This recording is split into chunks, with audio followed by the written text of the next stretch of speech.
Okay, perfect. Thank you so much. Welcome everyone. My name is bydey, and I'm joined by Mugomot today. Hey guys, welcome. How are you? And we're going to be speedrunning A Link to the Past. This is no major glitches category. There was no saving and quitting in this category. And we're roughly going to be looking at around hopefully a sub 90-minute time for this run.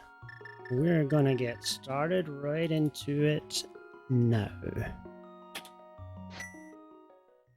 All right, dude, good luck. Thank you. So basically, in A Link to the Past, categories are defined by what the objective is, in this case, complete the game, and what glitches are allowed and disallowed. So we're going to be playing under the no major glitches rule set today, which means that anything that is a big sequence break or really glitchy is going to be banned. So we're mostly going to play the game as intended.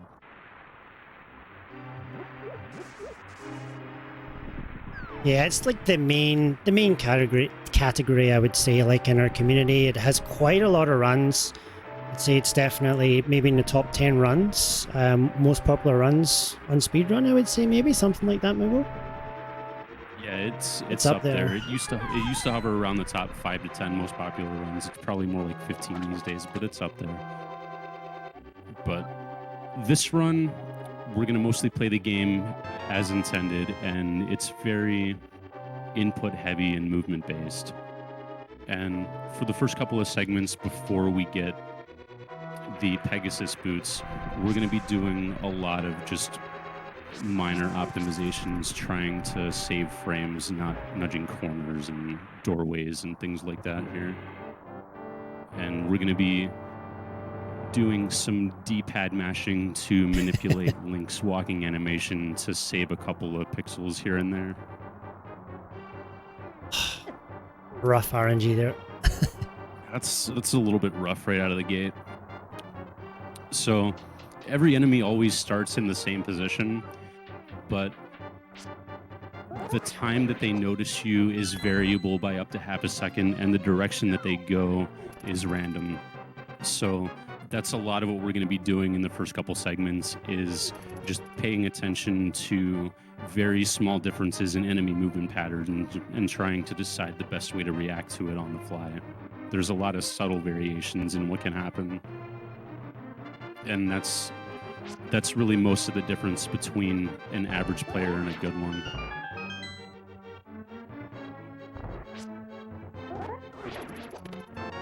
So here we're going to poke this guy and release the spin for triple damage. Kill him all in one move, collect the boomerang. There's a lot of these strats that you watch someone doing it. I mean, when you've been doing it for a while, you're like, oh yeah, it looks fairly easy, but then you start doing it, you're like, oh man, this is not easy at all. I'm going to do one pot. Not at all. It's a reasonably tight window. All right, so the pot here does 4 swords worth of damage. You need a total of 8, so it's actually not slower at all to do the one pot, maybe by like a third of a second or so. So that ball and chain guard can burst you down really quickly. So even at a high level, players will make small decisions like that to lose like 10 to 20 frames and get the consistency so you can get some runs going. Yeah, the main thing is a very, very small chance that you can die the ball and chain if it goes really, really wrong. With the 8/ strat, if you really mess it up, but with the one pot, you've only got to hit him 4 times, so there's a really almost a 0 chance that you would die there, and dying there is horrible. on a format where you can't reset. About a minute. Yeah. There's a few strats you'll see me doing and today that in a kind of a PB run I definitely wouldn't do. Just a little bit safer things, maybe picking up a heart here or there. You know, want to give you a show without any deaths. We might throw a few swag stuff in there as well. But the main thing you want to do is basically get through unscathed without dying. So definitely some stuff that I would definitely go for in PB runs that I wouldn't even maybe do it in a race format, you know, or this kind of format. Yeah, this category does tend to be a little scary as far as marathon safety, especially in mid to late game, because you get into some situations with bosses where you can die in like 1 or 2 hits in some instances. So, you know, things do happen. But we do our best to take precautions and make sure we keep the run alive. So here we're just navigating through the sewers with Zelda, making our way to the old man in the sanctuary. A couple of rooms with some really trolly RNG patterns. We manipulate that bat there by entering the room in a specific way.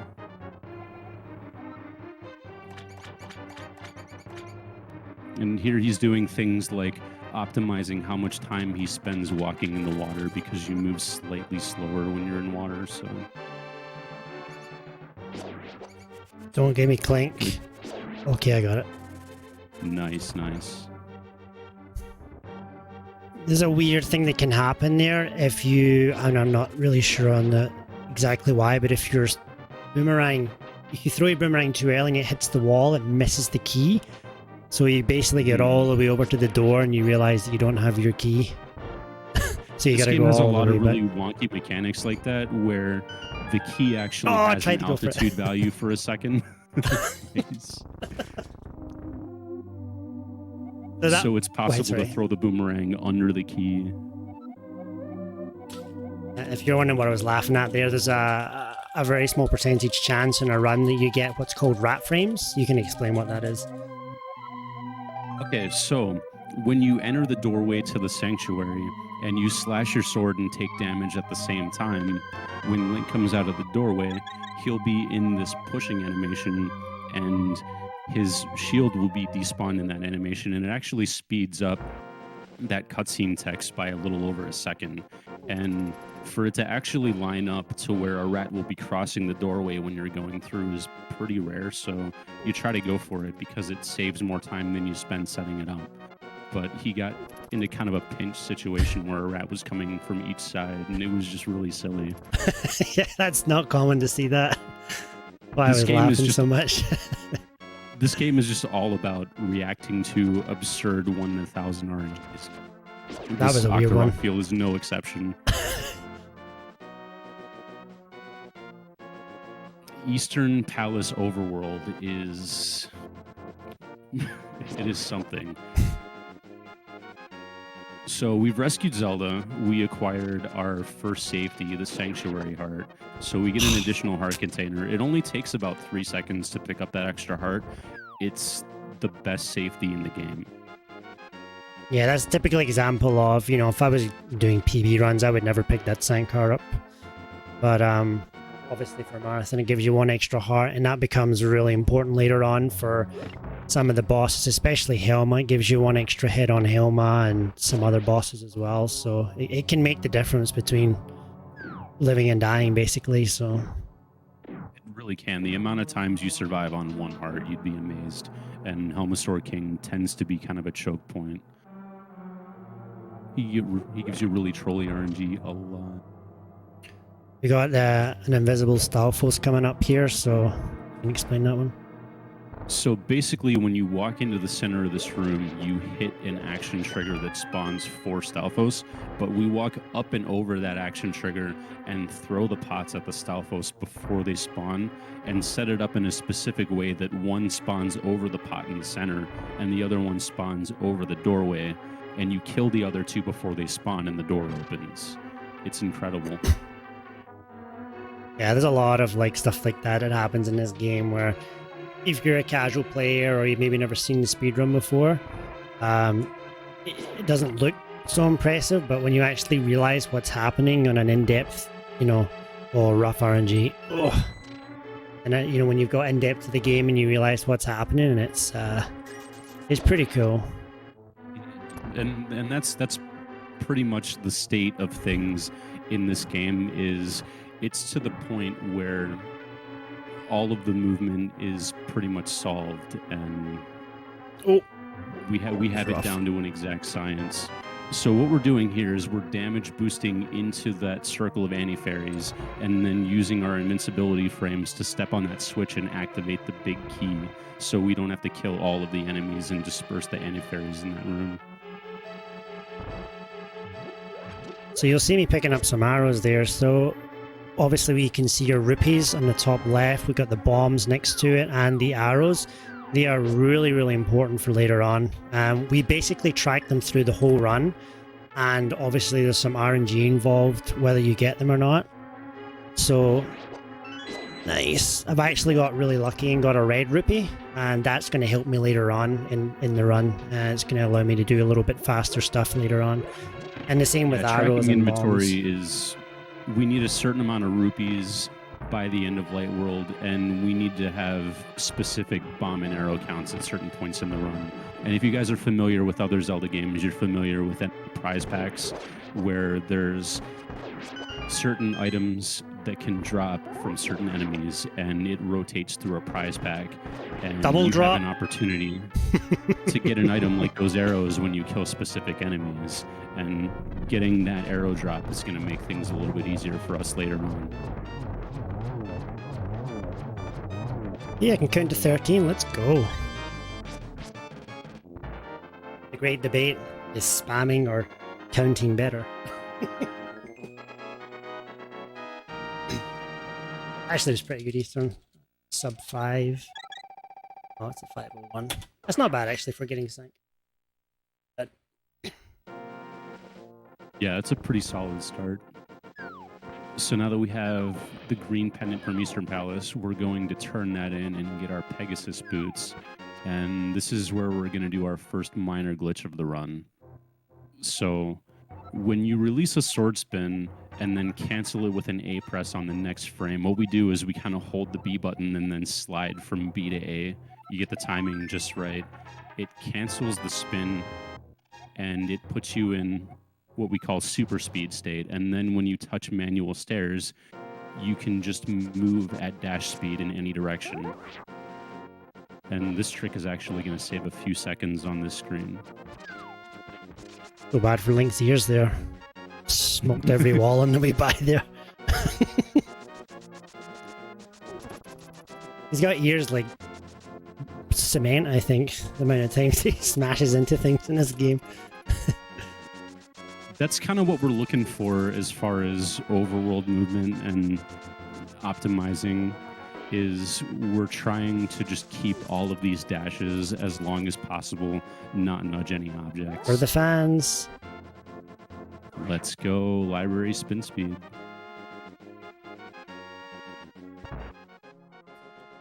It's a very high risk, low reward strat. Mm-hmm. Yeah, there are some extremely high risk, low reward spin speeds, like the one outside the smith saves about 5 frames. And you lose an entire sword charge and spin if you mess it up. Oh my god. Yeah, when you get into the game and you start optimizing things, like you start going for things that might save you 10 frames, but it might lose you 3 seconds if you miss it. Bit of deal. Mm-hmm. And that's kind of the meat and potatoes of this game, is trying to milk every last frame out of this movement. That and reacting to weird RNG patterns. You also pay attention to the menus. Most of the menus that we do in this game are placed very specifically for a reason. Like, you'll see that menu that I did there.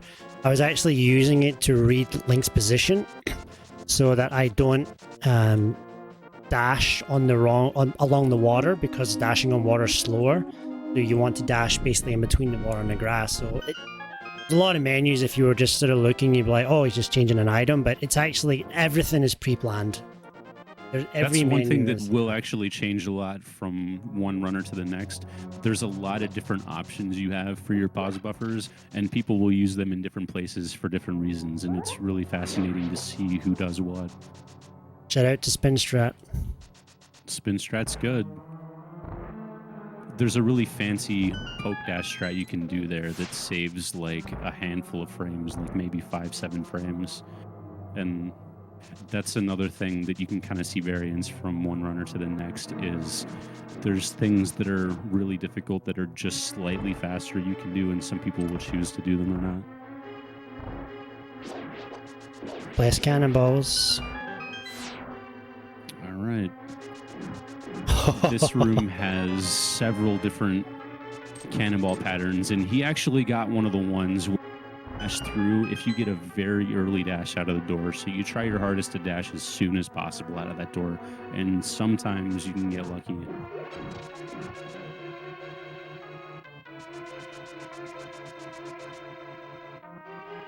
All right, we're making our way to the power gloves here.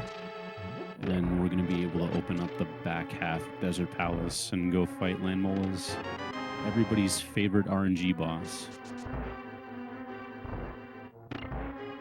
I'm not going to bother with the Desert 2 spin speed. This one does save about 30 frames, but if you fail it, you lose like, what, a minute? There you go. There's a typical example. This is a bit of a marathon safety here, because most high-level players will go for a spin speed into the entrance of Desert 2, but if you touch the ledge while you're in spin speed state, it automatically makes you hop down, and you have to open the front of Desert Palace and start all over again. So, again, it's high risk, very small reward. We have a couple rooms here that we collectively refer to as Popo Genocide. Nice red rupee. You will be missed. Rip. So he's moving down out of the door here, which you would think it'd be slower to move down when you need to go up. But what we're doing actually is we're manipulating the camera. If you move up out of that doorway, you're going to trigger the popos to start moving early. If you move down instead, you dash up and you can walk past them without any issues ever. It's a little bit slower, but it's much more consistent. Shoutouts to the arrow count. Yeah, 29 arrows here is crazy. So we're bonking to set up in a really specific place, and we're going to try to get 2 arrows into each worm on the first cycle. They need a total of 4. Crap. I think this one needs 2. That's this bad. One needs 1. Okay, we got an early 4, that's fine. We got an early 4 cycle. That's pretty solid. You want to get a 3 to 4 generally. That's a free menu anyways. I couldn't even get to the boomerang. Okay, so the deal with that is during the cutscene of the pendant dropping, you get a free menu. It doesn't cost you any time. So a lot of people like to menu to the boomerang so you can use it for the overworld in this segment, because some of these electric pickles can be quite bothersome. It's okay, you can come and give me a kiss, Stella, if you want. On the cheek. Always got time for my baby girl.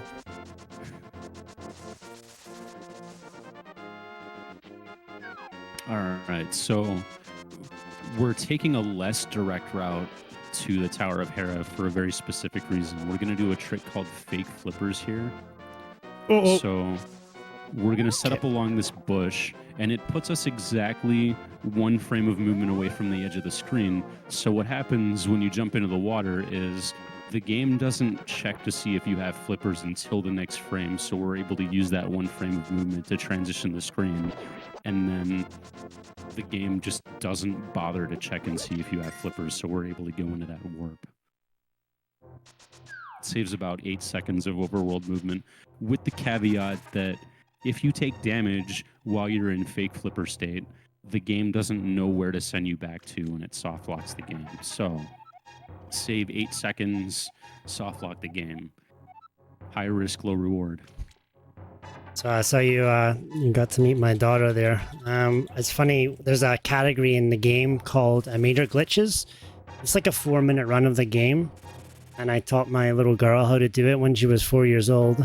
So I think she's the youngest speedrunner in her community. She's actually got a run on speedrun.com when she was 4 years old. So it's pretty cool. She's my hero. She's one of my favorite speedrunners. Okay, so we've collected the magic mirror from the old man. So these boulders here, we're setting up for a spin speed on these stairs here. And you can just get absolutely wrecked by those boulders because you need to have the sword out to charge a spin while you're setting up that spin speed.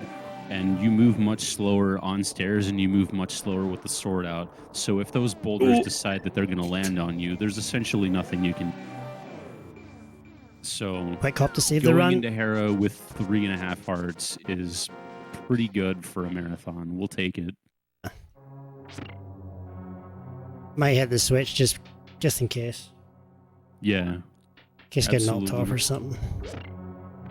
We're talking about a switch. We call it the wimpy switch. That's a nicer name for it. Safety switch. Yeah. Basically, it's a switch for wimps. Can we just call it the panic switch? Yeah, panic switch. Like a rite of passage. passage. The coffee break room.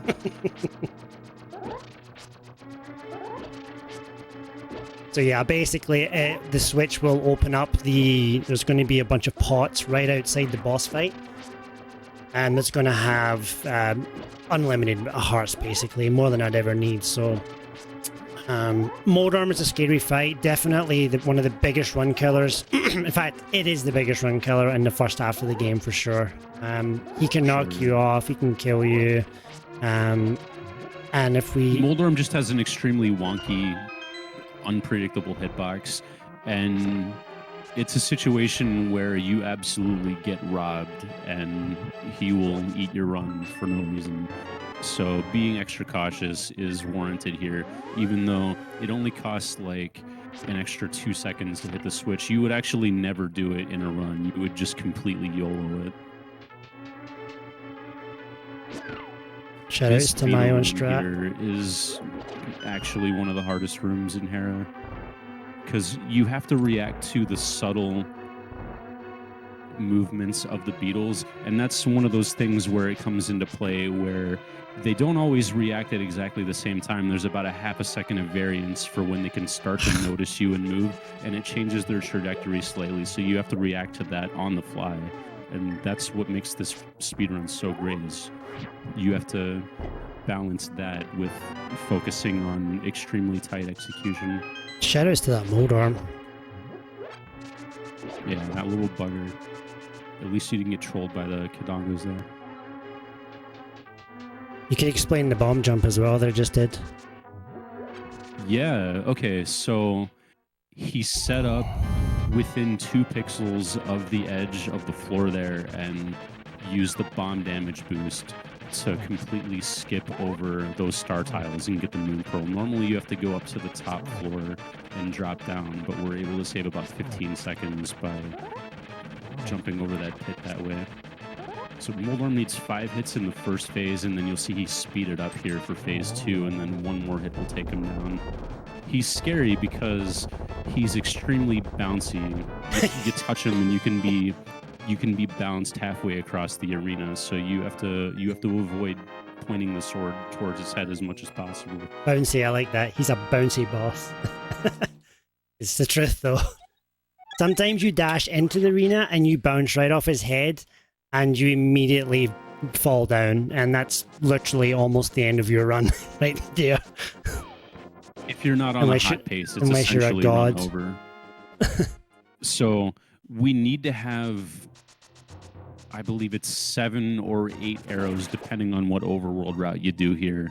But we're in a very good situation for arrows. And this is always a good spot to check, because in this diagonal cave here, there's a backup arrow pot that you can grab if you're short. But we're doing very good on inventory right now. Can't even remember how many rupees I need. I'm getting them all. Just get one. Just get one. Yeah, well, you need to have... Oh, there goes the arrow from the prize pack. Do you know what? I haven't been tracking the prize pack, but usually what I would do in that situation is I would just skip that bird and do the beam strat. It loses about 10 frames, but it preserves that arrow, which is really, really nice. Something I kind of looked into. I don't know if many people were doing it, but I made a video on it one time. You can also get through this with 5 arrows as well if you do the beam strat. That's kind of the fun of strat deviations, is there's like infinite ways to do this segment and not your inventory, and it's all just like less than a second variance from one strat to the next, so there's endless customization as far as that goes. basically what we're doing with the Lost Woods route here, though, is he pulled the tree and the blue rupees came out. And what we need to do now is kill 4 enemies without taking additional damage, which we've gotten 3 so far. And then we're going to pull the next tree and it's red rupees. And that's going to get us up to our 114 count that we need for Light World. Or 104 or something like that. All right, so that's going to be the last enemy there. Those bombs are scary because like anything can come out of those bushes. Bombs, guards, you name it, and they can just eat your run instantly if something crazy comes out of the bushes. It's just instantly dead run. Yeah, I just grabbed all the rupees. I didn't want to do math right now. That's one of the first things that goes when you're coming back, like all the math that you need to remember. Yeah, I'll be honest, I haven't been... This was my main game. I played probably solid for about a year and a half straight, and then I've been playing some other games like Super Mario 64, and I played some other games and just sort of been coming back. I've been doing NMG co-op with my partner, Fricker 22, and we've been playing a little bit of that. We did some stuff for GDQ as well, so I've been playing the game a little bit. But I haven't been doing NMG, so it's been nice to come back to this game again. A little bit of a swaggy, slower strat.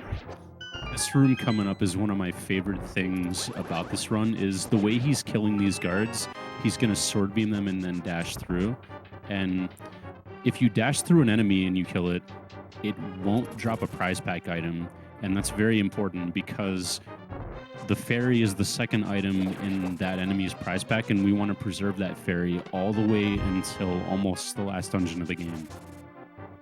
So we're going to get back to that. Nice, let's go. In a while. That's a good room. And since you mentioned bees in chat, so if you dash into the second rupee tree instead of pulling it, and I've done this by mistake, bees will come out, and if you get touched by one of the bees before you're able to pull the tree, you don't get red rupees and it kills your run. Yes, bees can kill the run. You gotta be high, right? Oh, I didn't cancel it. Dude, you got it though.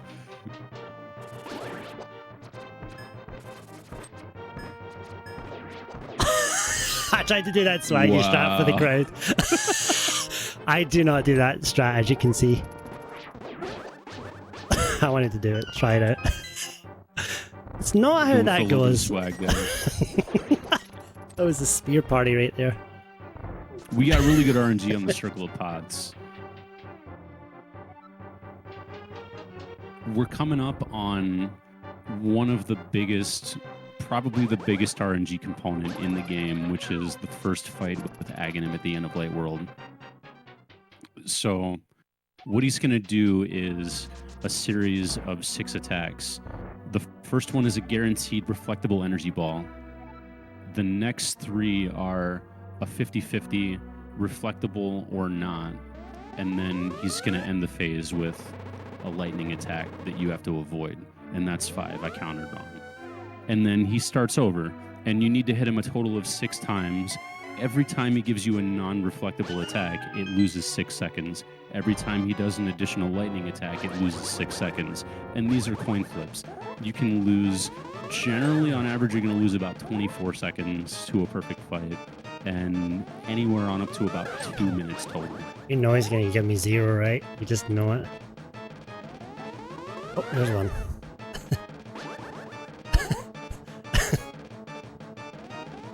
And it gives us something fun to count while we're waiting.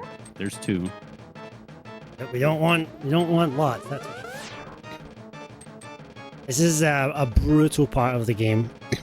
It's the most brutal part of the speedrun because it's completely RNG, and During my last run of PB attempts, I played for like 20 hours in 2 days, and the RNG just killed me. I got to the end of Light World so many times, but Gannon wouldn't give me a run. It's so brutal when you get on a bad streak. Yeah, it is. It's rough. And like the max you can get, you're hardly ever going to get it, but it's not uncommon to lose like over a minute here. easily. We Between got 3, good RNG so and bad RNG. So we're imagine losing 24 seconds there. losing a And minute for no reason at all. You know? At his level on a high 124, losing 24 seconds to Aghanim is just about going to kill the run.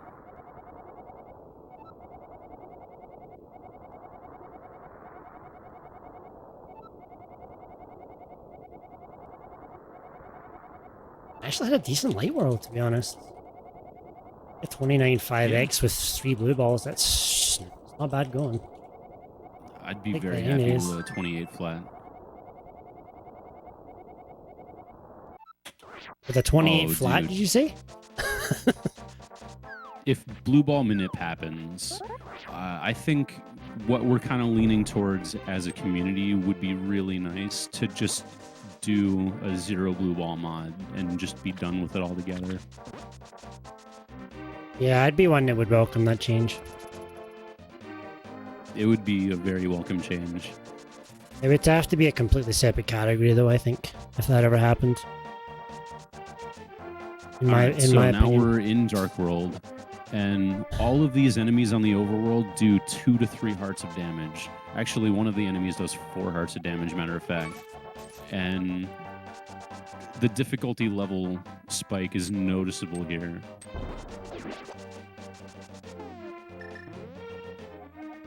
What we're doing here is we're using the rupees that we've collected to pay Kiki the monkey to open Palace of Darkness for us. And we're going to get into some of my favorite tech in the game here in a minute. Yeah, pod's fun. This is just a really fun dungeon to IL. Like, getting a 604 pod is so much fun. Yeah, I'd agree. I loved grinding this dungeon. And it's hard. To get like a low 60x, like it's very, very hard. There's so much RNG in this dungeon. You just wouldn't think of, even as a top level player, when I was going through the level grinding it, I couldn't believe how much RNG was in this run. Turtles, jellies, like the whole 9 yards. It's absolutely how it is if you're grinding for top tier individual segment times. Is a lot of segments have like 3 to 4 seconds of unavoidable variance, and you just have to grind for perfect RNG. A lot of it is just beyond your control. You'll lose 1 second because an enemy moved a certain direction. And the right way this time. Last run for no apparent reason, I went down the left side first. And then dropped down. Alright, now that we've got the big key, we're going to be doing the second biggest skip of the game. Normally we have to go down to the basement and collect a small key and do a maze through a dark room to access the magic hammer. But instead we're going to be setting up another bomb jump, and that bomb jump is going to clip us to the corner of a rail directly to the magic hammer.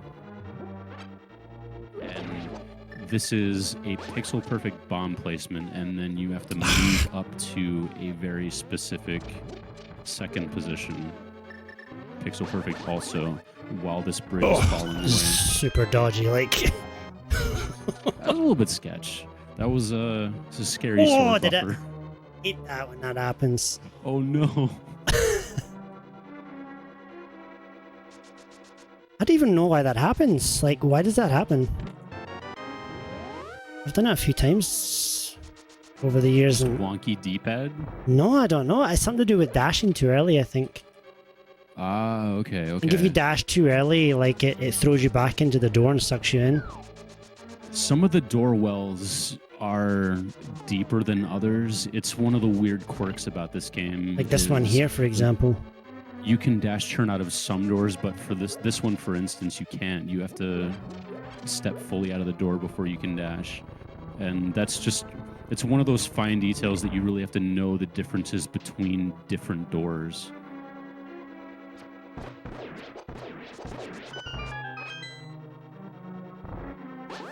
Nice.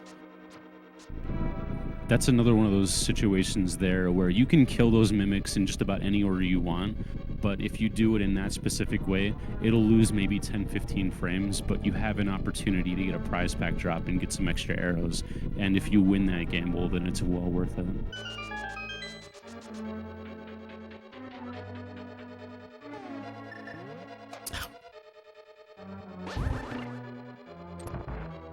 One of my favorite rooms in the dungeon coming up is the Turtle Party. You go into this next dark room and... Ooh, okay, we're doing some swag strats. So normally you dash into the room and do that facing down, but that's a bydey special. Literally nobody else does that. Couldn't resist.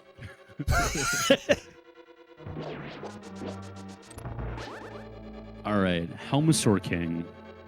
So during the first phase, he's going to move 3 times, and then he's going to swing his tail. And he has a 50% chance to spit out a fireball each time he stops. And we've lost the gamble twice so far, but he handled it beautifully.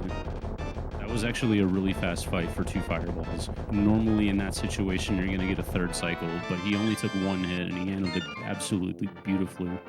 That's where your extra heart comes in handy, because it's 3 hits versus 4, and it makes a massive difference to how aggressive you can be with that fight. You know, usually if you can get put in a situation where you have to dodge a fireball, and then the tail comes and swings out on the side, and you get hit by the tail and fireball combo. And then, like you said, if you're skipping Sankard, you're down to 1-hit KO off of 1 combo.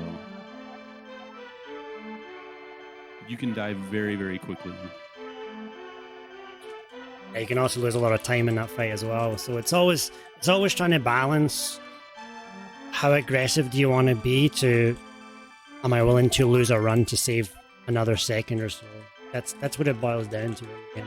Exactly, and that's kind of what you actually taught me about my approach to Moldorm. Was you demonstrated that playing it just a little bit more cautious and giving him more space, you're going to lose maybe a second and a half, but it ups your consistency immensely, and it's well worth it in most cases to not be too greedy. Oh!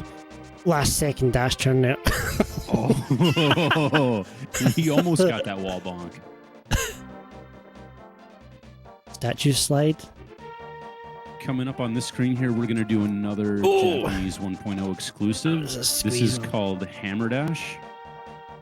So what he's doing there is he's pressing the item button and the dash button at the same time, and it allows you to use the item while you're... So we just hammer all of those pegs while we dash through. It's a lot of fun. Shoutouts to anyone who can tell me what this thing is. It's an anteater. This is the scariest thing in the game. It used to give me nightmares when I was a kid. Oh, quick warp, let's go. Tell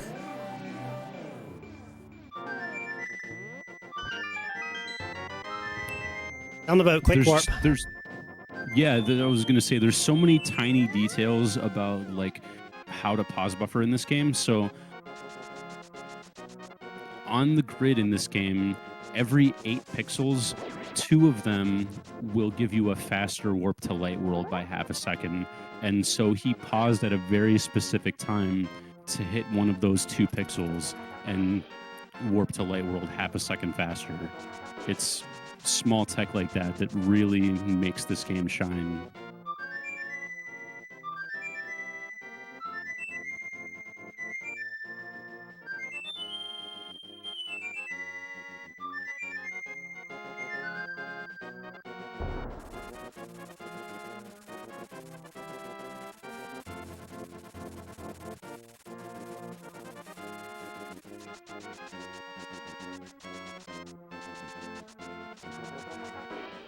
Alright, so we're going to activate the flute on our way through Kakariko Village, and that's going to give us access to some warp locations later on in the run.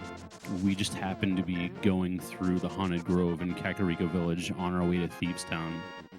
So Thieves Town is actually the 4th dungeon in Dark World, but we're going to do it early because it gives us access to Titan's Mitt, which is a lift upgrade.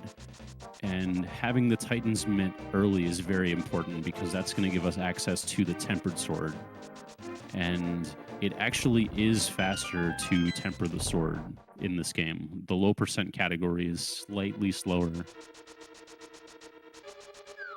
And it also just makes the bosses for the rest of the game much, much more manageable.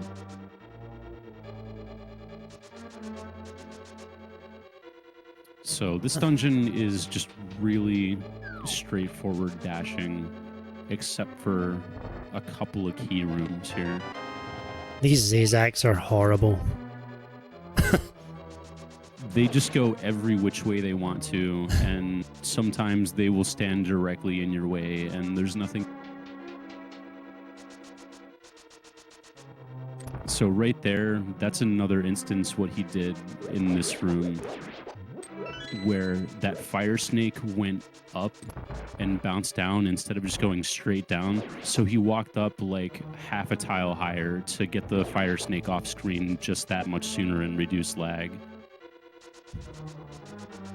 Let's go. The Hellway. So what he did there is he dashed right out of the door without moving, and because Link moves 4 pixels per frame while dashing, and they are 16 pixel tiles, it keeps you perfectly on this grid. So if you press up on the right frame, you land directly in the center of the room and you can dash out the door without hitting those spikes. It's a 1-frame trick, and sometimes the game doesn't even give you the right RNG to dash out. So that was really, really, really good that we got that. It's a big time swing, that room. Like, it's a good room is like, 5 seconds, sub 5, and a bad room is like 11 seconds. It's a huge room to lose time in. That's not what you do. Yeah, this segment is extremely consistent on times at a high level. It's one of the lower skill ceiling segments in the Dark World, in my opinion, and it should only vary by a few seconds at most, except for that room.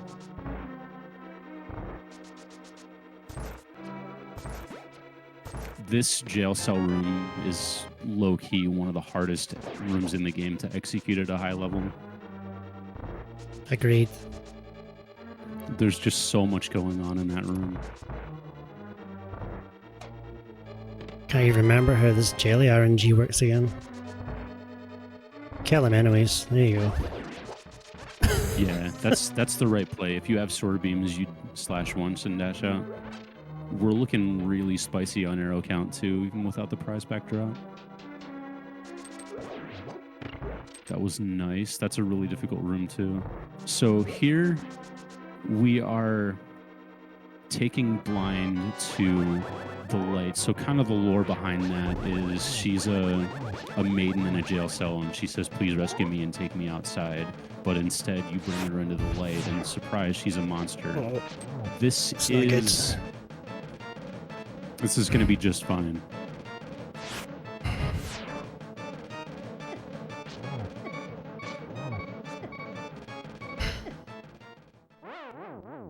rough. All right. Do you want to maybe fill up on health? Yep.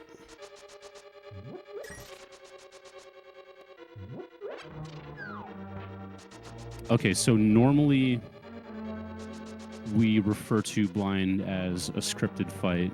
So what happens between each phase is you will hold the sword out, and as soon as Blind's hitbox becomes active, you will do damage on the first possible frame, so you stay on script.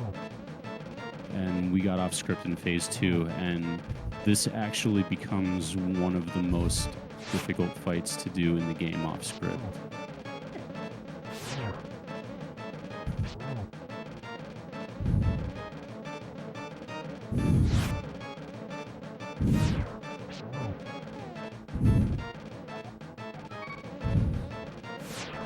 We're doing some pause buffers for safety here. Okay. Nice, nice. You guys are actually got a treat there. That's one of the hardest fights in the game without sword beams. I legit, it's super difficult. It's not common that you're in that situation. I'm not actually sure what happened there. Yeah, I didn't quite catch it either. I think I got caught on the 5th hit there. I think I don't know. I'd have to watch it. But no, you know what? I got hit by the fireball. I didn't move down fast enough.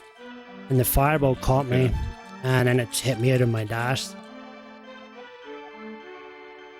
That's a decent recovery, though. It's actually really, really impressive to be able to do that first try on the refight.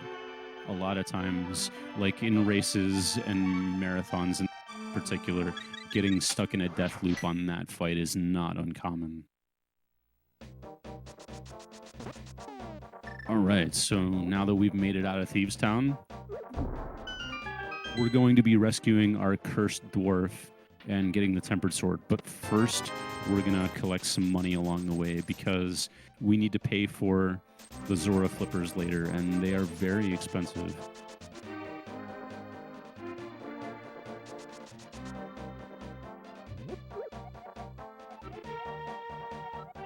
Yeah, they're mad expensive. Everyone else in Hyrule's trying to help him, and this guy's trying to rob him. Right. Like, oh, that's a nice master sword you've got there. I can make it awesome for 10 rupees. How about 500 rupees for some flippers?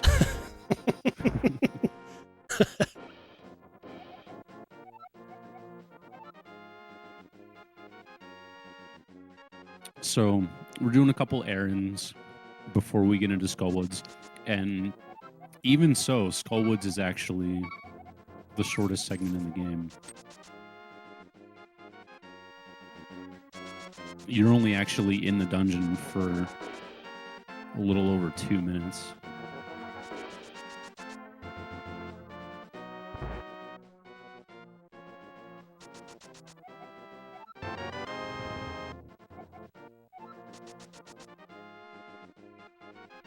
All right. Are we going to see Fence Dash? I can try. I'm awful at Fence Dash.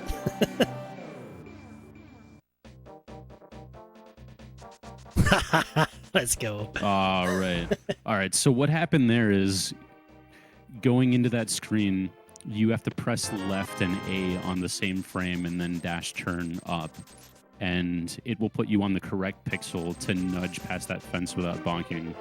It saves 20 frames and it loses over a second if you mess it up. It's kind of on the borderline of almost a swag strat because it's pretty necessary at a high level, but it's kind of a meme. Bush guard. Heckin' bush guards. All right, so this is the mummy stature room. You can sort of manipulate the mummy's movement by how you move around the statue, but you basically just have to pray to the RNG gods because they can fit in very small spaces. They can get stuck behind that statue and just burst you down very quickly. People lose runs to that room. It's, I'd say, second worst room in the game. I thought I was going to hit the middle there. That's why I stopped. Nice adjust. Here we're going to set up for another bomb jump. So we're backing up to the edge of the pit. Actually, he did a sword spin. So what happens when you go over the edge of the pit is if you release your sword spin and hold down during that animation, it will put you on the very top pixel next to the pit. And then that bomb damage will boost you right over to the other side if you're within 2 pixels of the edge. So it's a really nice, easy setup that you can do for that to get the fire rod without having to go around the intended. I'm going to do a pause buffer here to line up with this key. It's a 3-frame window for that pause buffer.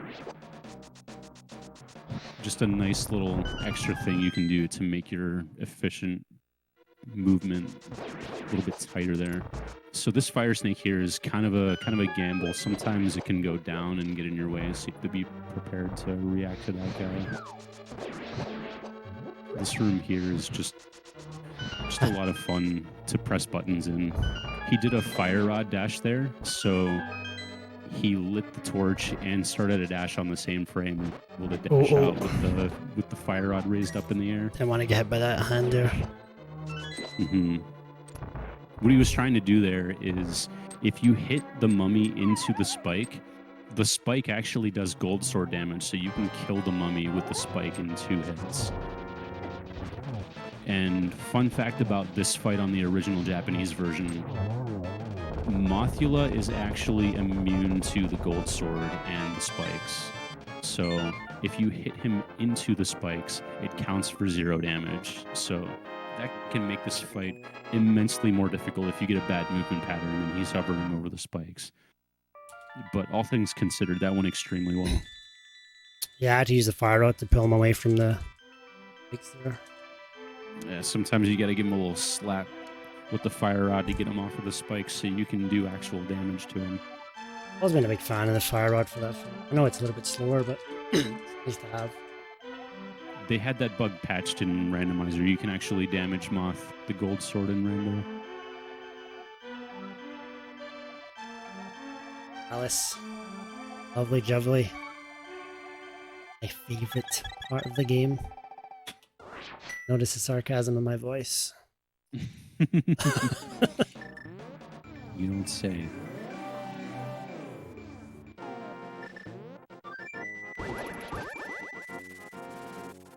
We have to kill that guy. Just part of the game. Yeah, he deserves it too. Oh, I forgot Spooky. I didn't forget it, I just pushed it too late. There's a bit of an interesting setup that you can do when you're exiting that screen. What you'll do is you'll hit the flute button and it starts to call the bird, but the bird never actually... Oh, nice swag spear. The bird never actually appears on screen. So what it does is it sets your ancilla altitude value to 0.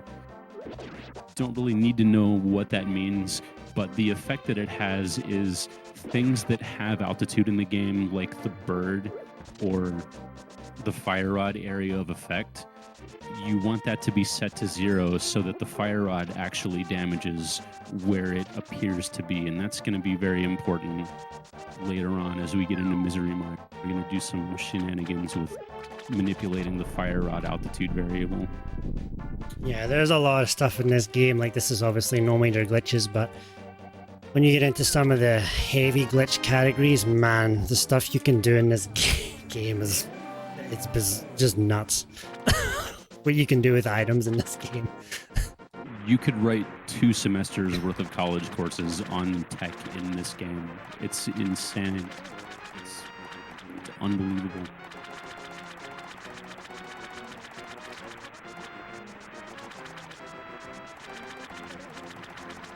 A sneaky fireball.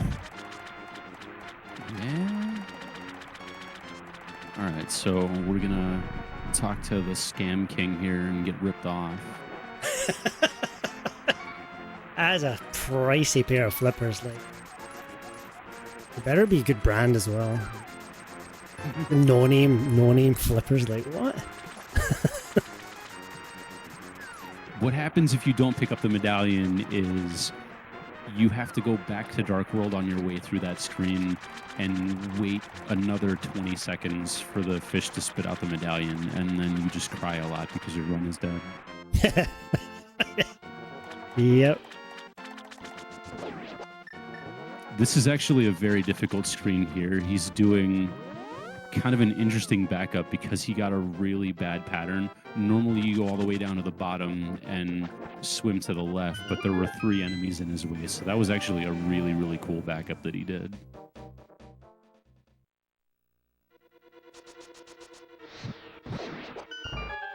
All right, so magic use is actually very tight in this dungeon.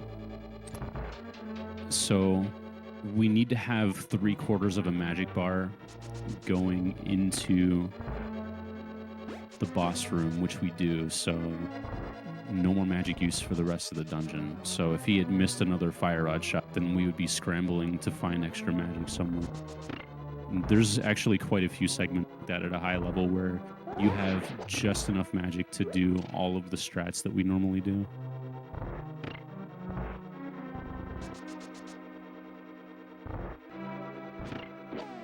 This is the beginning of what we refer to as the Ice Gauntlet here.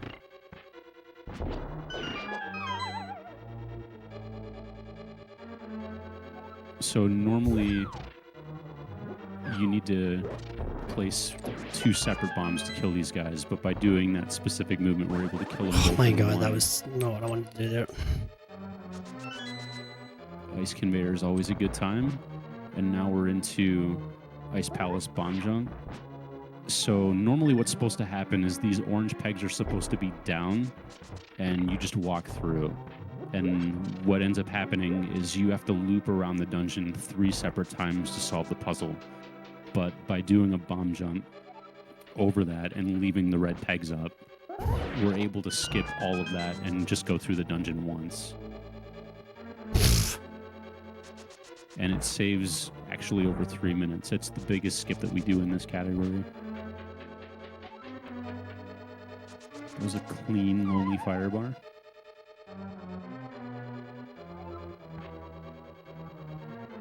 That bomb jump is a little bit more lenient than the hammer jump. It's not pixel perfect.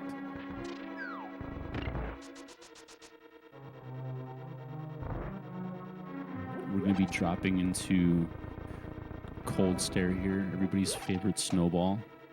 So we have a really specific setup we do to manipulate the 3 Cold Stare puffs into the corner so that we can burst them all down with damage really quickly before they're able to get away. And you can see there that we've used our full magic bar to break the ice shield. So if you're not able to completely refill your magic, it's actually just game over. If you accidentally fire rod to the right, game over. Yeah, most times you're good in a race or a marathon style of run. It's actually quite scary because it can, you know, sometimes you get a weird shot to the right or you miss a shot or something happens. Yeah, you pretty much have to mirror out and start again. It's brutal. So I was glad that went good. That's always like the kind of the biggest scare point I'd say in a marathon run is that fight.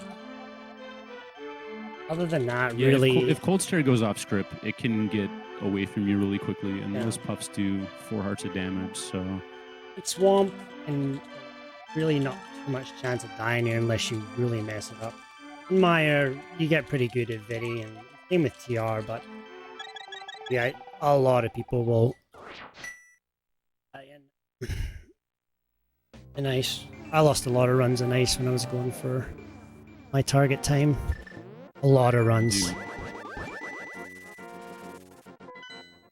It's so hard to do Ice Palace consistently. So we have Swamp Palace coming up here, Holy and man. we're going to be doing a lot of our overworld shopping here because Jesus, man. Because the Swamp Dungeon itself is one of the easier segments of Dark World because it's intended to be the second dungeon, and we're doing it 5th actually, so we're way over leveled for that dungeon, so we can afford to take a chance on potentially taking some damage in the overworld, and it's not going to be too big of a deal. The only big concern is there's just a crap load of enemies in Swamp Palace. And there are some unavoidable movement patterns, and you tend to just take a lot of unintended damage at times. And if the RNG gets bad enough, you can get yourself in a pretty bad situation, especially if Death Mountain behaves like that. It can get really scary. It's not very often that you're in danger of dying in Swamp, but there's some situations for sure. Going to collect our ice rod and we'll be on our way here. That was an interesting crab screen there. I don't know if you saw that. Yeah, you kind of did you didn't go up to the top of the screen there. I just assumed it was because you got a really bad pattern for the top side, but that was a really nice adjust you did there. Yeah, I don't think I could have got up there, maybe. No, the crabs can change direction at will at any time. And so if you're carrying the bomb and the crab decides it wants to run into you, you're going to drop the bomb and not get it in front of the door in time. And in this particular instance, he has a backup bomb, but we don't necessarily want to use it because there's a trick coming up in the next segment that if you fail it and you don't have a bomb, you lose 2 minutes instantly. So we would like to keep our extra bomb if we can. I went for it.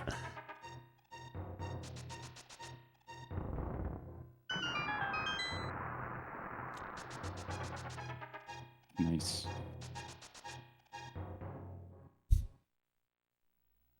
That's one of those strats. It saves, I don't know, a single digit frames, but if you miss it, it's awful. Not something I would do in a PB run, that's for sure. There's so many strats in this game that save less than 5 frames that are impossible. Like so many.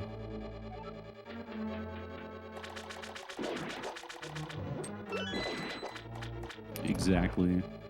So that's actually a super interesting tech, is that the mirror has the ability to stop certain animations, and when a block is moving, it's not in sprite form anymore, it's actually in animation form. And the mirror has the ability to stop that animation if you're in underworld routes that are not a dungeon. So the block never arrives at its destination and never gets to become a sprite again, so it's just gone.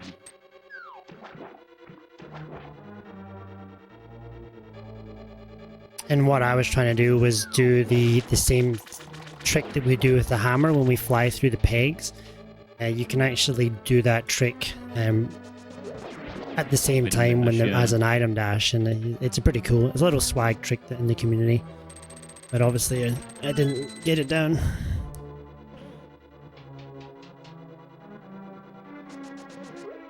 This fire bar right here, this is what we're talking about as far as like just trolly unavoidable RNGs, and the goal really is to move quickly without taking damage here.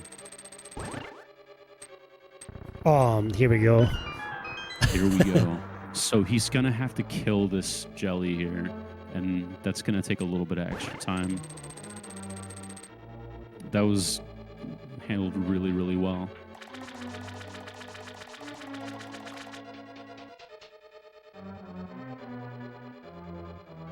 Yeah, any item dash manipulations and block deletions, spin speeds, things like that. Fake flippers also, those are Japanese only.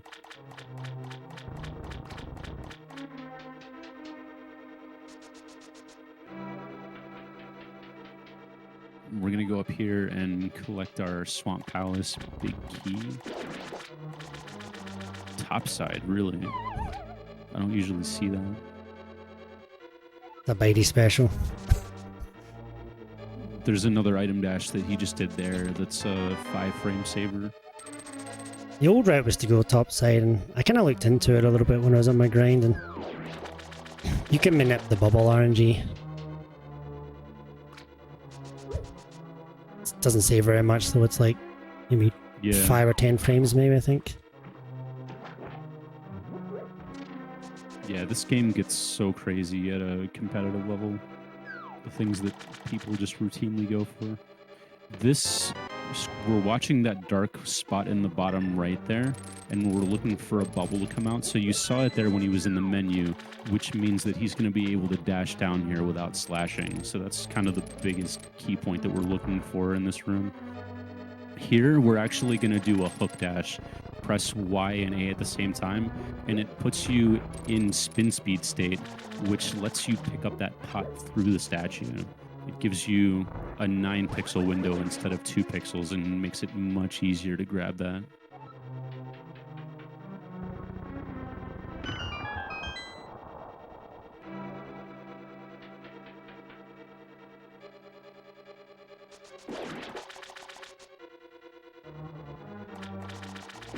So a lot of you guys may have noticed that we didn't do Diver Down or Icebreaker. Those are not valid for the any % no major glitches category.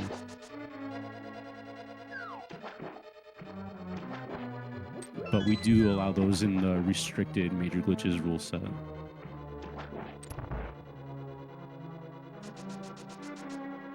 All right, so super interesting tech here with Argus. We're going to keep the sword held out and do an item dash with the hook shot, which Ooh. is really close.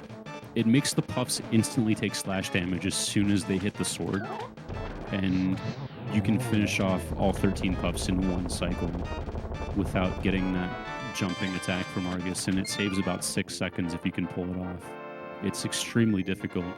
There's about 64 different movement patterns that Argus can give you, and some of them not possible to zero cycle. It's probably the hardest trick to be consistent at in the game, I would say. It may even be harder to be consistent than the mold arm, however. It might be up for debate, but I don't know, I find that trick super difficult to be consistent at. Even when I was at the top of my game, it was maybe 50%. Maybe. It's not super crazy to get consistent at a 2-tile hover. I used to run the hover to Gannon hack, and I was able to hover up to 30 times in a row. That's nice. You'd never get that kind of consistency with Argus.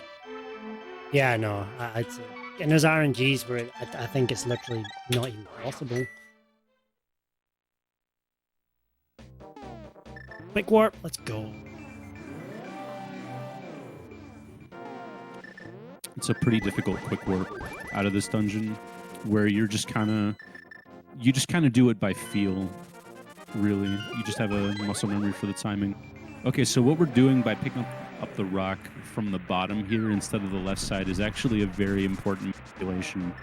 What we're looking for is when the bird leaves the screen, we want that bird to be in a very specific altitude range, because that's going to set our altitude range for the fire rod area of effect later on. And we're doing that for a really interesting reason. We're going to be able to hit an enemy with a fire rod, and the area of effect for the fire rod is actually going to be offset by about 150 pixels, and that's going to allow us to hit a crystal switch that's not even in the same room. Oh. I knew I'd missed that.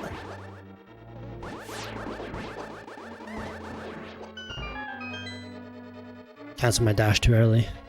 That's not bad, though. That was pretty clean. I tried to... Oh my god. The troll fire snake, though. Wow.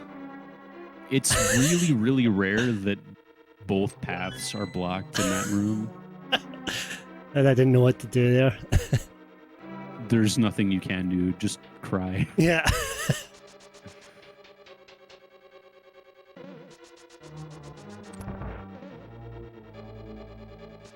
This room is really fun. Oh. Shoutouts to the walk strat. Hell yeah. This room can be really scary because these slugs can just go any which way.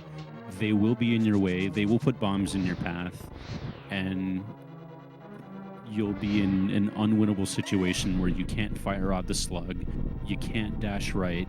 You can't go around. And those slugs do 4 hearts of damage. We can't take damage in this dungeon because we're going to be taking about 5 to 6 hearts of damage intentionally in the boss fight, and an additional 2 to 3 hearts of damage to pick up a key.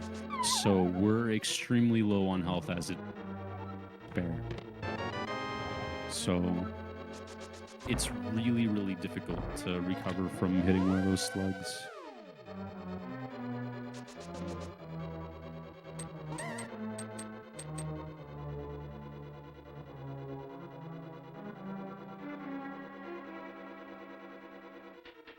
Can we get a good spark gamble?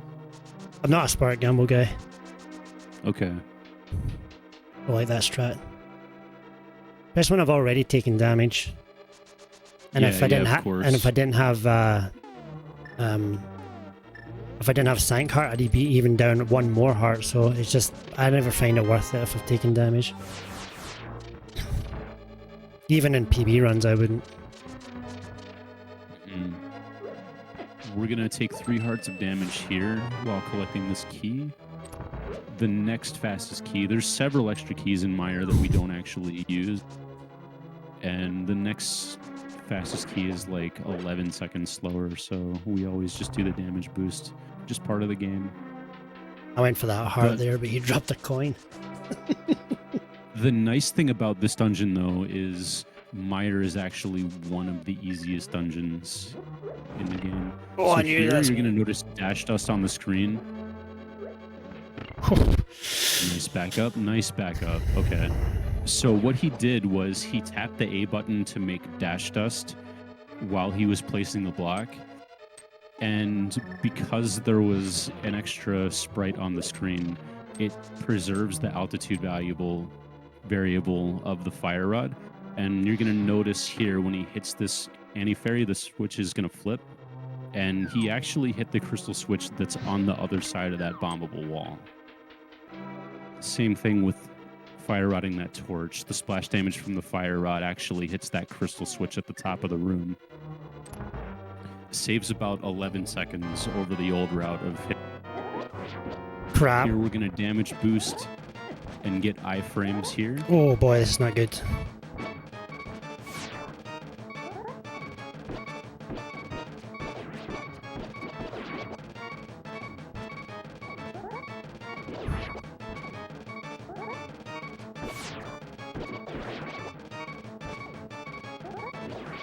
So really cool thing that he's doing here, if you back up to the right side of the wall and you're on the very last pixel, the acid actually won't damage you when you're pixel and you can stand there and fire arrows right into it. I knew as soon as I gave that. That's the worst RNG you can get in the game. The far left eye coming out at you like that, if you don't go wide enough like I did. I didn't get quick enough and I poked the eye, so that it took me out of my charging animation. Yeah, that's a terrible RNG to get. It's not very common. Normally, we like to take him down in 3 sword spins, and we can kill all of the eyeballs before the big one has time to do its lightning cycle. We call it 0 cycle. But that's an extremely scary fight. If you take 2 unintended hits, you can't do the damage boost strat anymore, and there are some unrecoverable RNGs. Even if you're in the safety corner right there, it can be game over. You got to see 2 of the scariest fights you can possibly do, the blind refight and very gone wrong. So we got very unlucky and then we got very lucky at the same time. We're keeping it on the rails. We are still in this thing. So now we've collected all of our items and what's left to do is climb up the Turtle Rock. So now that we have the hook shot, we can actually press Y and A with the hook shot out to get spin speed. We don't have to bother with charging up a spin speed while we're getting boulders rained on us. It makes it much easier. He did a cool thing there with these squirrels. You can actually hook shot them multiple times before they freeze. There's a task video of somebody hookshotting the squirrel for like 30 seconds straight. Just going around in circles. It's so crazy. I haven't seen that. I'd like to see that. Yeah, Don't do it's it. Wild. Oh, I thought there was some... This room right there, you go past that slope and you dash up, and there's nothing you can do to manipulate the RNG. You just have to pray to the RNG gods that squirrel doesn't block your path. Because if it does, you have to go far enough off screen to despawn it and try again, and it costs several seconds. Nothing that can be done about it. Nothing that we know of, at least. I'm gonna have to get the bobs, and I think I'm gonna have to get the 5 at top as well. No, I'll be fine.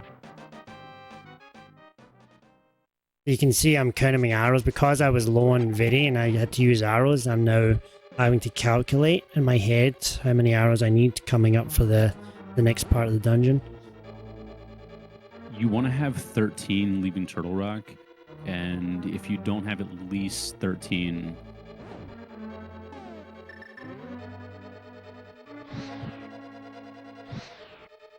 let's see. Yeah, you're fine because there's five on the way to the GT thing, and Bob's chest is 10, and there's 5 in this dungeon, so that's 20. Yeah, you're gonna have to get everything. There's no way around it.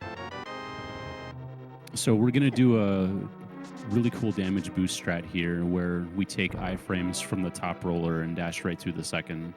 It's about 4 seconds faster than just mirroring back to the beginning of the dungeon. Rough. Oh, no. These jellies can really, really be a pain in the ass. Good luck, chain chumps. Because, yeah, okay. Moment of silence for actually the hardest room in the game. Of course.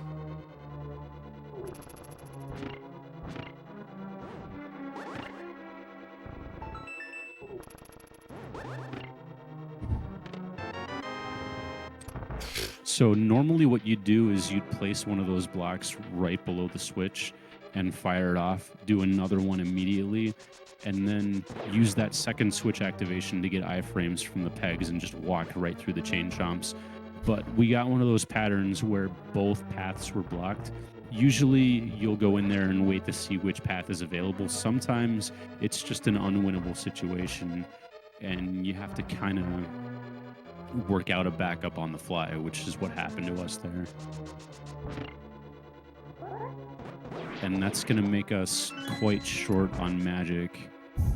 And hopefully we can get some magic here coming up in the next Poke's room, because that'll make things significantly easier. I lost my fairy as well. This is the fairy we were talking about right before the end of Light World. So the Pokies have the fairy in the prize pack, and we were hoping to get that fairy, but it just wasn't in the cards for us today. We got the fairy drop, but it wasn't in our path, so in the name of speed, we're going to ignore it. And again, okay, we are going to take the magic drop. That's going to make things significantly safer for us going through the back half of Turtle Rock here. I actually was going to pick up the small magic, but I saw it dropped.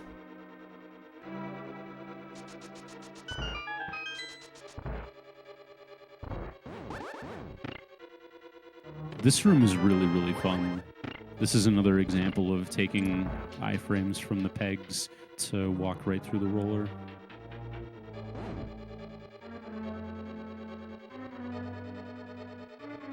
Coming up here in a couple rooms.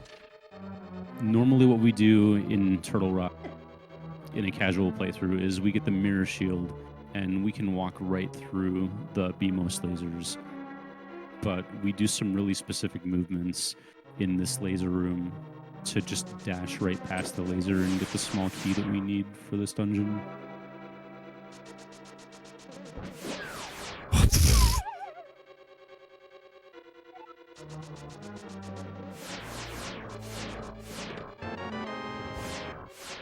That was dodgy. And it's really scary because on 5 hearts, the laser does 4 damage and knocking you into the pit does an additional damage. So if you mess that up, that's instant death. We did the same thing with the peg iframes there with that Pokey. He used 1 block to hit both of those switches at offset times, so he was able to walk through that maze, get his iframes, and walk right through that Pokey. Very cool stuff. We're going to dash to the back of Trinax, use our pause buffer to Ice Rod to set up the movement, kill the first head, switch items. You actually can't switch items during the explosion animation, so we kind of use that out of necessity and sort of for timing and setup. And now that both heads are dead, we're going to set up a double spin here. So he needs 2 spins and 1 slash, and we're going to bounce off of the bottom wall here to get the second spin. Nice quick kill there.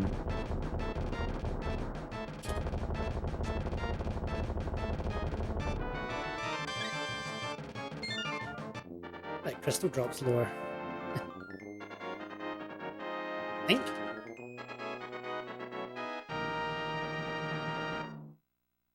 Been a really interesting run. I've actually really enjoyed this run. Yeah. Because I'm known for being a big resetter in runs, so you know, if something goes wrong or I die or I lose a lot of time, I would tend to just reset, start again or whatever, but it's not often that I've had to ever fight blind like that or Viddy or so. blind refight, something that some you don't incredibly really clutch practice. saves in this run, and we definitely got the full bullet hell treatment from this run. That's what I enjoy about stuff like this. I mean, it's obviously cool to see a perfect speedrun and PBs and stuff like that, but seeing, when runs go wrong, like, that's honestly my favorite part about speedrunning. Not that you want, to see someone fail a speedrun or anything like that, but seeing what happens when someone has to think on the fly or when things go wrong, I think that's the coolest part about watching marathons, in my opinion anyways. And I think it's worth noting, as speedrun grinders at a high level, sometimes we forget to enjoy the process and have fun playing the game. 100% agree with that.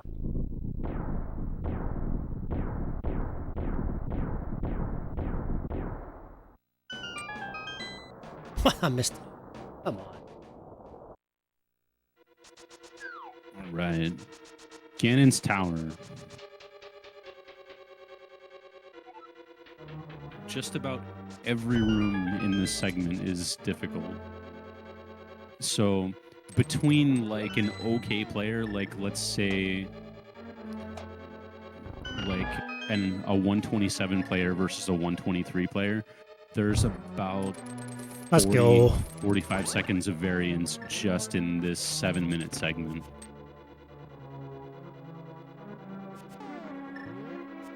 I don't ever do spike skipping runs. Spike skip is so scary. Yeah, I need to remember arrows here. Oh, that's not good. This is a new one. It's alright, we got there. Thinking about all those juicy arrows. Forgot how to play the game. Right. Do you remember the setup for Bob's chest? Yeah. Alright.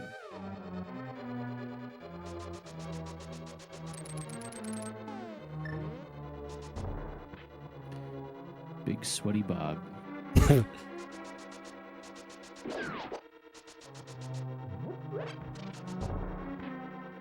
have my own setup anyways. So we need to have 18 arrows dropping into this fight, so we had to do some extra item collection as a backup here, but we always have options in this run. So we're firing arrows in a very specific pattern so that when this last one turns red here, we kill him instantly with 1 arrow. Usually the health regenerates for the last one and you have to fire 3 arrows, but we do this setup so that we're able to kill him in 18 arrows instead of 20. Don't mirror. Don't mirror. That dash saves something ridiculous like 20 frames. It's crazy how much that dash saves. Pretty good. This right here is 2 of the most difficult rooms in a row in the game. These maps are so difficult to manipulate. That fireball dodge is very scary. This room here, we're trying to beat the spike cycle so we can have a clean dash out of the room. That's going to be sketch. But we got it. Here we have good old Cannonball Z. And now we get into the 5 rooms that we refer to as the Gauntlet. Each one of these rooms has several enemies that need to be killed to advance. That's not good. That was really weird. Oh, I thought I had him.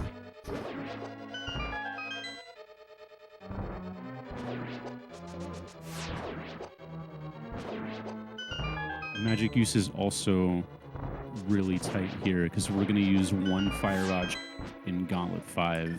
I actually had no arrows there. Use several more fire rod shots in the Land Molas refight. And every magic use counts in this dungeon. It's all calculated. That was rough. Yeah, the second one kind of got away from us. It wouldn't be worth it to go for the fire rod on the second one because we still wouldn't have got the 1 cycle. So that was one of those situations where you have to you kind of have to decide where you're going to lose time because there's really no getting out of that one. This Wizrobe room right here is just really fun. Use the cane block to kill all three of them together. And another really creatively named room, Wizrobe 2. We're going to do essentially the same thing. And if you like the names of Wizrobes 1 and Wizrobe 2, here we have Torches 1. And you can guess what comes next. I can't do the strat for laughing. Oh, I'm trying to do the dash there. Okay, so that was a really sweat. He did the lamp dash and beat the firebar cycle. I'll try to do the swaggy strat there. I'm not going to do the damage boost here. Yeah. It's possible to do a damage boost and kill the Helmosaur for an additional key that's like a second faster. It's... Oh, anti-fairy rip. High level strat. It's rough, that is. That was pretty clean, all things considered. Anti-fairy key is really scary. Here we have the Moldorm refight. We dash through once, wait for him to pass through, and we actually get to use the hook shot for iframes this time. So the cool thing about that is you have the sword charged, and you drop it during the hook shot extension animation, and it just automatically spins the sword on the first possible frame and kills Moldorm. It's fantastic. Here we have everybody's favorite geometry wizard, Aghanim 2. You can sense a pattern with the naming standards in this video game. Oh, I wasn't sure what to do there, actually. So this time we're going to get 2 clones that always fire energy balls. Aghanim himself, on the second and third cycle, has a 50% chance of firing a blue ball that's not reflectable. The 3 cycle is very, very good. It's really hard to average less than 4 cycles in this fight. Yeah, 3 cycles good. I'll take that any day.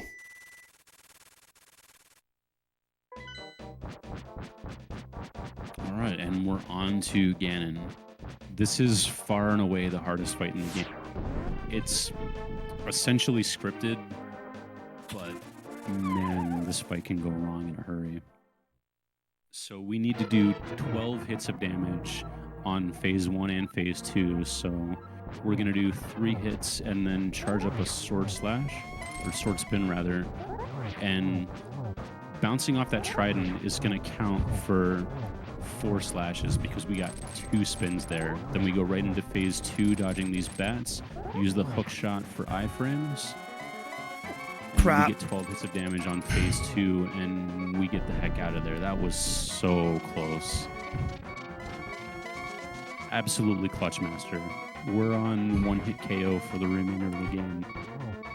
So phase 3, he has a 50% chance to either warp or give you an opportunity to hit him. And after we hit him successfully 4 times, we're going to go into phase 4, where it's going to be just 12 more sword spins, and we're out of here. But really quickly before that, this left torch is going to go out here, and you'll see he's spamming the lamp. If we light the left torch in the 16 frame window before the right torch goes out, the right torch just never goes out. We call this torch glitch, and it makes this fight significantly easier because you'll see as soon as he lights the left torch, Gannon appears solid and you're able to hit him. So we're able to do that to kind of manipulate him to some extent, and we're able to get 3 spins per torch lighting. Shit. Excuse my French, sorry. Just a couple more. I hate my input. Has a tendency to eat inputs on the torch lighting here.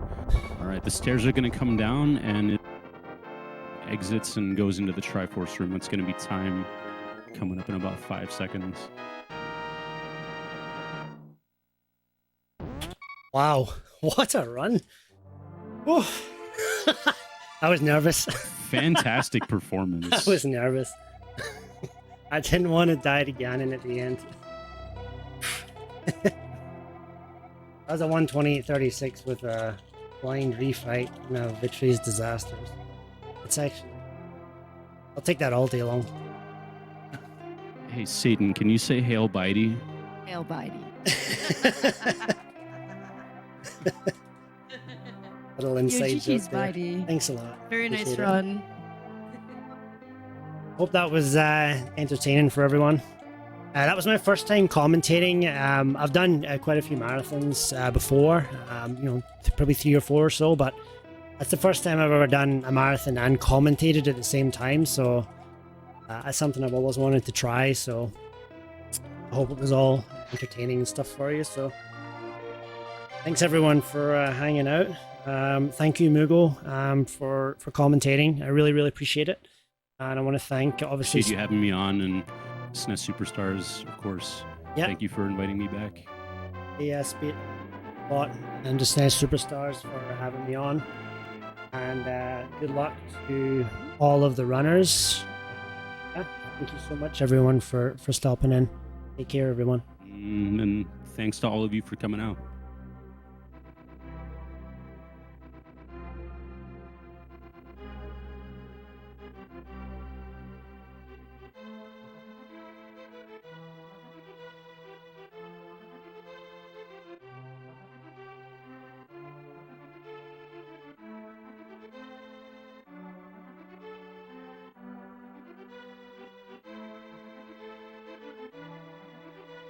Imagine being underestimated in a marathon.